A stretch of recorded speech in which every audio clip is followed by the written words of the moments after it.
We are jumping straight into fixing your ChatGPT app because there is nothing more frustrating than the screen freezing or closing right when you are in the middle of a great prompt. To get this sorted in about 30 seconds, the first thing you need to do is force close the app and restart your phone.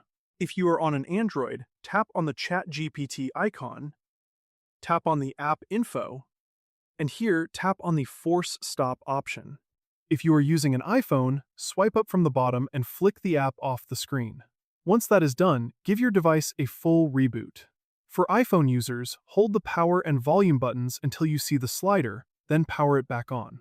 Android users can just hold the power button and select restart. This simple cycle clears out the temporary digital cobwebs that cause most crashes. Now, if you are still seeing that crash screen after the reboot, we need to dig into the settings. Android users should head to Settings, then Apps, find ChatGPT and tap on Storage. You want to hit Clear Cache first. If that doesn't do the trick, you can select Clear Data, but keep in mind that this will log you out of the app. On an iPhone, the process is a bit different.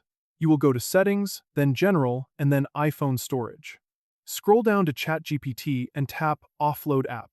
This deletes the app but keeps your personal data safe. Then just hit Reinstall. The important thing to check next is your actual storage space. ChatGPT needs a bit of breathing room to process your requests, so make sure you have at least 2 to 3 gigabytes of free space on your phone. If your storage is full, the app will crash almost every time. Also, take a quick trip to the App Store or Google Play Store to ensure you are running the latest version.